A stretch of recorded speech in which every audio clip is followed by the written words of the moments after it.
l'amour, c'est s'attacher. L'amour, c'est s'attacher à quelqu'un. Et donc, la version parole de vie ne dit pas s'il m'aime. Cette version dit s'il s'attache. S'il s'attache. S'il s'attache à moi, voici ce que je ferai. Voilà pourquoi vous verrez aussi le même mot est utilisé en Genèse 2:24. On dit l'homme s'attachera. On ne dit pas l'homme aimera, mais plutôt il s'attachera. Mais lorsque nous allons dans les textes originaux en hébreu, nous voyons que c'est le même mot utilisé pour l'homme s'attachera qu'on utilise aussi dans les psaumes exactement à ce verset. Pour dire qu'on parle d'un amour profond. Il n'y a pas d'amour sans attachement. Que Jésus vous bénisse. Il n'y a pas d'amour sans attachement. Pour qu'il y ait amour, il doit avoir attachement. Il faut apprendre à aimer Dieu, à s'attacher à Dieu donc. Ici, je veux plus utiliser le mot s'attacher. Il faut apprendre à s'attacher à Dieu. Parce que s'attacher à Dieu, c'est aimer ce qu'il aime, c'est vivre comme il le veut, c'est être lié à lui et lui est lié à vous. Est-ce que quelqu'un m'entend? Vous êtes lié à Dieu et lui est lié à vous.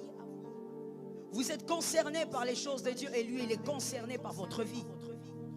Aimer Dieu, s'attacher à Dieu n'est pas une affaire des paroles, c'est une affaire d'action.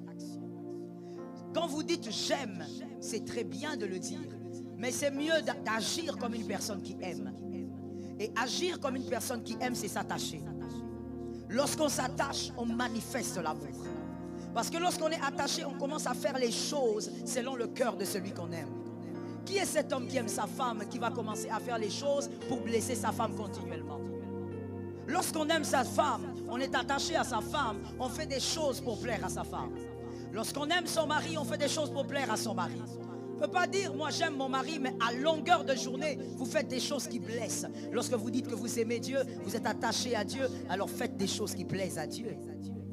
Écoutez, aimer Dieu, c'est merveilleux parce que Dieu voudrait absolument que vous puissiez l'aimer. S'il y a quelqu'un qui recherche votre amour, c'est d'abord Dieu.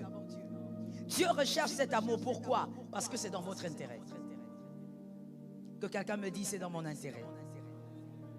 C'est dans mon intérêt. Si Dieu veut que vous puissiez l'aimer, c'est dans votre intérêt. Parce que Dieu, différemment de l'homme, vous savez, quand un être humain veut être aimé, c'est d'abord pour lui. Il en a besoin. C'est comme ça que quand un homme ou une femme dans le mariage ne ressent plus de l'amour venant de l'autre, il se plaint. Parce qu'au fait, nous, en tant qu'êtres humains, nous aimons être aimés à cause de nous-mêmes, pour nous-mêmes. Nous en avons besoin. Mais Dieu, lui, veut que tu l'aimes pour toi. C'est pour toi que tu dois aimer Dieu. Si tu aimes Dieu, c'est toi qui guéris de certaines blessures. Si tu aimes Dieu, c'est toi qui guéris de certaines maladies. Si tu aimes Dieu, tu apprends à aimer de manière merveilleuse par rapport à ce qu'on voit sur la terre. Si tu aimes Dieu, c'est toi le plus grand bénéficiaire. Est-ce que quelqu'un m'entend? Un Dieu est mort pour toi afin que toi tu bénéficies d'un amour extraordinaire. Parce que de toutes les manières, lui, il t'a aimé avant que tu ne le saches. Et cet amour qu'il te donne, il sait très bien que tu ne pourras jamais lui donner un amour aussi parfait que ce que lui te donne. Il sait que tu vas toujours commencer à lui jouer de tour. Il sait que malgré l'amour qu'il te donne, toi, tu seras toujours en train de le décevoir de temps en temps. Dieu sait que tu le décevras. Dieu sait qu'après ce culte, tu vas encore décevoir. Mais il t'aime quand même. Et il ne t'aime pas pour être grand. Dieu ne t'aime pas pour être spécial. Dieu ne t'aime pas pour que son trône puisse rayonner différemment. Il reste Dieu même quand Sodome et Gomorrhe est brûlé. Il reste Dieu même quand des milliers d'hommes sont consumés par le feu. Il n'a pas besoin de ton amour pour être Dieu. Mais toi, tu deviens grand quand tu aimes Dieu. Est-ce que quelqu'un m'entend? Je ne parle pas d'abord d'une grandeur physique, matérielle. Je ne parle pas d'abord d'aller de l'avant et tout ce que tu aimes. Je te parle d'abord d'une grandeur d'âme. Tu deviens grand. Parce que celui qui aime Dieu est patient. Celui qui aime Dieu sait pardonner. Celui qui aime Dieu est tolérant. Celui qui aime Dieu est loin du péché. Et celui-là donc il est grand. Tu deviens grand quand tu aimes Dieu. Dieu veut que tu l'aimes pour toi. Il veut que tu sortes de la petitesse et que tu deviennes grand. Il veut que tu sortes de la médiocrité, de la vaine manière de vivre de tes pères et que tu deviennes grand. En aimant Dieu, tu vas sortir de la vaine manière de vivre de tes pères.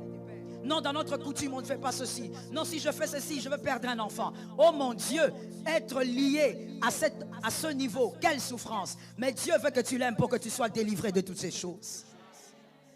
En aimant Dieu, tu es libéré de toutes ces choses. Il n'y a rien qui peut te réclamer jusqu'à te détruire. Aucune coutume ne peut vouloir s'imposer dans ta vie tant que c'est Dieu que tu as choisi. En fait, Dieu veut que tu l'aimes pour que tu deviennes grand. Que quelqu'un dise à son âme, Dieu m'aime pour que je devienne grand. Est-ce que tu l'as dit avec ton âme? Dieu veut que tu l'aimes parce qu'il veut te voir dans la grandeur. Il veut faire de toi un homme différent que celui du jardin d'Éden. Voilà pourquoi le second Adam est venu. Et le second Adam n'a pas voulu que tu sois appelé son fils. Tu es fils de Dieu, tu n'es pas fils de Jésus. Tu es frère de Jésus. Jésus a fait de toi son frère, son co-héritier. Pourquoi? Il veut que tu sois avec lui, que ce qui est à lui soit à toi. Il veut que tu sois grand. Mais le prix de cette grandeur, c'est l'attachement. Le prix de cette grandeur, c'est l'amour véritable. Aimer Dieu, ce n'est pas venir à l'église le dimanche, être très bien habillé. Aimer Dieu, ce n'est pas le fait de donner des offrandes et des dîmes. Aimer Dieu, c'est faire exactement la volonté parfaite de Dieu. C'est vivre pour lui et vivre comme lui le désire. Même si très souvent, en tout cas je parle pour moi, très souvent il arrive que la volonté de Dieu ne me plaise pas. Mais vous le faites quand même parce que vous l'aimez. Vous le faites quand même parce que vous savez qu'il a totalement raison. Même si je ne l'accepte pas, même si je ne le comprends pas, mais je sais qu'il a certainement raison. Et c'est ça même, voilà pourquoi l'apôtre Paul compare cet amour avec l'amour d'un homme et d'une femme. Avec l'amour d'un mari et son épouse. C'est ça même aussi l'amour. On va dire l'amour... non, on ne va pas dire l'amour philéo. L'amour éros. C'est ça même l'amour éros. C'est-à-dire l'amour entre un homme marié et une femme. Des fois, l'homme fait des choses, pas parce qu'il le veut, mais parce que sa femme le veut. C'est même ça un homme, en tout cas mature. Des fois la femme fait des choses, pas parce qu'elle veut, mais parce que ça plaît à son mari. C'est ça, l'amour de l'Église et du Christ. L'amour que tu devrais avoir pour Christ. On ne vient pas toujours dire à Dieu, Dieu, viens ici, viens t'occuper de mes affaires et fais les choses comme moi je veux. Non, Dieu n'est pas ton sauveteur. Dieu n'est pas ton garçon de course.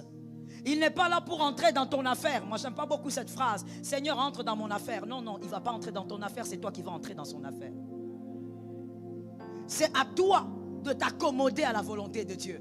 Ce n'est pas à lui de venir dans ton affaire, dans ta volonté. Non, ce n'est pas à lui de venir dans ta volonté. C'est à toi d'aller dans sa volonté. Dieu fait les choses pour toi, mais à toi d'aimer et de comprendre que ce qu'il fait pour toi, c'est ce qui est agréable. Et tu ne peux pas dire que tu aimes Dieu si tu es incapable de vivre selon la volonté de Dieu. Vous savez, très souvent, vous savez ce qui n'est pas normal, vous savez ce qui n'est pas correct. Vous savez ce que Dieu attend de vous, mais volontairement, vous décidez de ne pas le faire.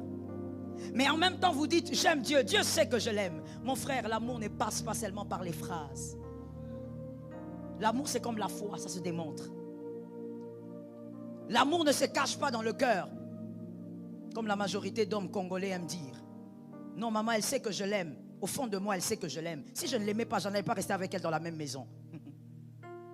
L'amour ne se dit pas, l'amour se démontre. L'amour se prouve. Prouvez que vous aimez Dieu. Vivez dans la volonté de Dieu même quand ça fait mal. Acceptez de fonctionner selon le plan de Dieu. Entrez dans la volonté de Dieu. Entrez dans le business de Dieu. Faites les choses selon le cœur de Dieu. Que le Seigneur nous aide. Voilà pourquoi Ephésiens 4:30 dit, n'attristez pas le Saint-Esprit. Très souvent nous attristons le Saint-Esprit tout en disant nous aimons Dieu. Très souvent nous attristons le Saint-Esprit tout en disant moi je sers Dieu, Dieu sait que je l'aime. N'attriste pas le Saint-Esprit est en toi, il ne te quittera pas parce que c'est une alliance. Que quelqu'un me dise alliance. Comme c'est une alliance, il ne te quittera pas, mais attention, arrête de l'attrister. Tu l'attristes quand tu décides de faire ta volonté plutôt que sa volonté. Regarde ce que toi et moi généralement nous faisons. Non, je vais d'abord essayer. Si Dieu n'est pas d'accord, alors je vais revenir.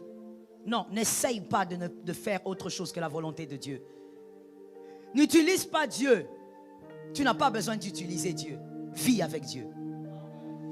Que quelqu'un dise à son frère, vis avec Dieu. Dis à un autre, n'utilise pas Dieu. Tu dois vivre avec Dieu. Arrête de l'utiliser. Arrête de dire, je veux essayer. Si Dieu n'est pas dedans, Dieu va faire quelque chose. Je veux essayer, je veux tenter. Tu connais la volonté de Dieu. Vous savez, moi j'ai compris ça, que des fois même sans les prophéties, sans les songes, très souvent, les enfants de Dieu savent, au fond d'eux, ils sentent certaines convictions. Ils savent ce que Dieu attend d'eux, mais ils refusent. N'attristez pas le Saint-Esprit, pourquoi? Parce que écoutez, que ce soit avec le Saint-Esprit, ou que ce soit dans toute autre relation, quand il y a trop de blessures, on finit par créer un fossé. Et ce fossé devient compliqué à couvrir. Les blessures emmagasinées créent un fossé. Un fossé entre deux personnes. Le Saint-Esprit, la Bible l'appelle aussi une personne. Lorsque vous l'attristez, vous créez un fossé entre lui et vous.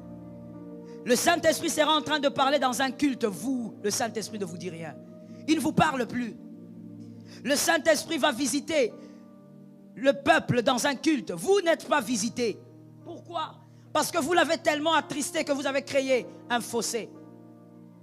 Le Saint-Esprit arrive à délivrer certains par des paroles de connaissance, par des prophéties. Mais vous, non, non, non, c'est jamais vous. Pourquoi? Parce que vous avez attristé tellement de fois le Saint-Esprit. Écoutez, arrêtons un peu de croire que le sang de Jésus est une poubelle. Le sang de Jésus n'est pas une poubelle. Lève ta main droite et dis, Seigneur, aide-moi à comprendre ces choses. Le sang de Jésus vous purifie, mais le sang de Jésus n'est pas une poubelle. C'est-à-dire, vous ne devez pas volontairement décider de vivre dans votre vie sale, dans votre vie de désobéissance, de péché, et dire, je connais, je sais où est-ce que j'irai me nettoyer. Attention, la repentance n'est pas un bain. La repentance, lorsque le Seigneur demande la repentance après le mal, ce n'est pas un bain qu'on prend. Vous allez vous lavez encore et encore. Attention. Premièrement, le diable risque un jour de vous avoir. Deuxièmement, vous risquez d'être surpris. Le Saint-Esprit ne s'adresse plus à vous, mais il est avec vous. Les autres ont des révélations merveilleuses. Ils célèbrent Dieu dans le culte. Vous êtes même, moi j'ai déjà vu ça, vous savez. Des gens pendant le culte, ils sont étonnés. Ils sont là en train de regarder les autres. Quand les autres chantent, ils pleurent dans la présence de Dieu. Tu vois quelqu'un à côté en train de regarder. Il regarde comme regardant un film. Il se pose en fait la question, il pleure quoi? Qu'est-ce qu'on a dit pour qu'il pleure? Quelle chanson on a chanté pour qu'il pleure? Le problème avec toi, c'est que entre toi et le Saint-Esprit, il y a un fossé. Tu as tellement attristé le Saint-Esprit que même les émotions qu'il communique dans un culte, toi tu ne les sens plus. Tu ne sens rien. Et des fois même tu te dis, mais moi je ne sais pas, les gens sont trop sensibles. Non mon frère, c'est toi qui es insensible et c'est toi qui as blessé le Saint-Esprit. Non, pourquoi les gens tombent tout le temps? Mon frère, le problème avec toi, c'est que tu es tellement loin que tu ne ressens plus rien. Quand les autres sentent un amour tellement profond qu'ils manquent même des mots dans la présence de Dieu, leur silence adore Jésus. Toi, tu commences à regarder comme si tu regardais du théâtre. Tu te demandes, mais qu'est-ce qui se passe? Qu'est-ce qu'il ressent? Pourquoi? Il y a un fossé. Tu as créé le fossé, pourquoi? Parce que tu attristes continuellement le Saint-Esprit. On t'a mal prêché, malheureusement. On t'a dit que peu importe ce que tu vas faire, tu vas revenir. Il y a toujours le chemin de retour. J'ai l'habitude de dire, en donnant ces témoins bibliques, le fils prodigue, un très bel exemple donné par Jésus lui-même. Il est revenu. Le Père l'a embrassé. D'ailleurs, on va le voir tout à l'heure. Le Père l'a embrassé. Le Père a dit, je suis fier de toi. Tu es revenu. Le Père l'attendait tous les jours. Il est revenu même bredouille, l'héritage il a tout dissipé, mais le père a dit au fils aîné, le fils aîné qui se plaignait, le père lui a dit, pourquoi tu te plains? Parce que ton frère est revenu, parce que j'ai organisé une fête, mais tu oublies mon fils, tout ce qui est à moi est à toi. C'est-à-dire le père est en train de coder l'aîné pour lui dire, pourquoi tu es en train de te plaindre pour la fête de ton petit? Il est revenu mais il n'a plus d'héritage. Le père l'a dit très clairement à son fils aîné. Il est revenu, je l'ai pardonné. Je l'ai pardonné parce que je l'attendais. Mais il n'a plus d'héritage. Voilà pourquoi dans l'église du Seigneur, nous avons beaucoup de repentants sans cabode. Tu n'as plus d'héritage. Parce que tu as joué avec le sang de Jésus. Tu as joué avec le principe de la repentance. Tu crois que le sang de Jésus est la piscine de votre oncle. Où tu vas faire ce que tu veux, tu reviens. Jésus est fidèle. Oui, il est fidèle. Tu seras pardonné. Tu vas même entrer au ciel. Mais sur la terre, tu n'auras pas d'héritage. Tu seras un Ichabod. Tu imposes la main même à ton propre enfant qui a la fièvre. La fièvre te dit, je ne pars pas. Parce que tu es un Ichabod. Il n'y a pas d'héritage pour toi. Il ne faut pas croire que quand on est le fils prodigue, on n'a que les embrassades d'un père. On n'a plus d'héritage. Mais ça, on ne nous a pas prêché. Cette partie de l'évangile, on ne nous a pas dit. On nous a dit seulement, vas-y, pêche tout le temps et reviens. Jésus sera toujours là. Voilà pourquoi même au ciel, je le vous l'ai dit la fois dernière, nous aurons des récompenses. La Bible dit, il y aura le trône blanc. Nous serons récompensés devant le trône blanc. On va appeler chacun un à un. Je ne sais si on t'appellera par ton prénom. Ça, c'est seul Dieu qui sait. La Bible ne nous révèle pas. Mais en tout cas, on viendra un à un et on dira, tu as été fidèle. Non seulement tu m'as aimé, mais voici ce que tu as fait pour moi. Regarde les âmes que tu as gagnées. Voici ta récompense. Mais il y a des gens, on va t'appeler, on te regarde, on dit, tu étais qui? Tu étais au service d'accueil, dans quelle église? À l'Aïnama campagne. Et tu crois que je vais te récompenser parce que tu étais au service d'accueil? Dieu ne récompense pas l'activisme. Dieu récompense les services qui sortent du cœur. Tu es au service d'accueil à l'église, alors que pour venir prier, il faut qu'on t'appelle. Viens prier. Et tu dis, je sers Dieu. Non, tu ne sers pas Dieu. Tu veux plaire aux hommes.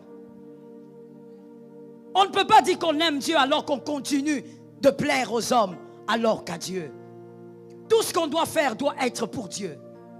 L'attachement à Dieu, aimer Dieu, faire ce qu'il veut, vivre pour lui, vivre comme il veut. Chaque jour, tu devrais, avant de le coucher, te mettre à genoux et dire, Seigneur, aide-moi à t'aimer.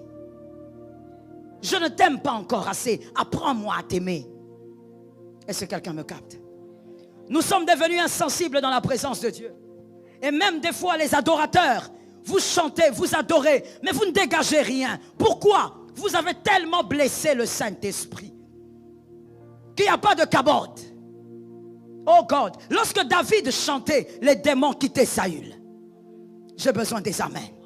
J'ai besoin d'un autre amen. J'ai besoin d'un troisième amen. Lorsque David chantait, les démons quittaient Saül. David aimait sa harpe parce qu'il savait que l'adoration vers Yahweh n'était pas seulement pour lui, mais ça créait une atmosphère. Mais aujourd'hui, on a des chantres qui chantent, des adorateurs qui chantent de manière charnelle. Ils chantent avec la chair. Ils chantent selon les chansons qui leur plaisent.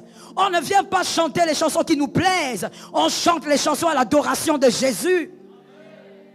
Tu ne peux pas être là dans l'église et dire, moi, non, moi j'aime pas cette chanson. Est-ce qu'on ne peut pas me mettre du Mike Kalambay? Frère, on ne chante pas pour toi. Je reprends, on ne chante pas pour toi. Non, je disais, on ne chante pas pour toi. On ne chante pas pour te donner la mélodie que tu aimes, la mélodie de ta tribu. On chante à la gloire de Dieu. On chante pour élever un Dieu. Ces amens me dérangent sérieusement. On chante à la gloire de Dieu. Pourquoi nous sommes des Ichabod? Pourquoi on chante aujourd'hui? Les adorateurs chantent. Les paralytiques ne se lèvent pas. Parce qu'on a tellement blessé le Saint-Esprit. On méprise ce verset des Éphésiens 4:30. On vit tellement loin de Dieu. Et des fois même, il y a des gens qui pensent que vivre loin de Dieu, c'est seulement être impudique. C'est seulement vivre dans certains péchés. Ils ont même stigmatisé certains péchés. Vivre loin de Dieu, c'est manquer de faire la volonté de Dieu. Dieu veut vous voir en train de servir dans l'évangélisation, dans votre quartier. Mais vous, vous êtes à l'université. Vous êtes en dehors de la volonté de Dieu. Dieu veut vous voir travailler. Mais à l'heure du travail, vous entrez en retraite. Vous êtes hors la volonté de Dieu. La volonté de Dieu, ce n'est pas d'abord fuir le péché. C'est faire exactement ce qu'il désire pour vous.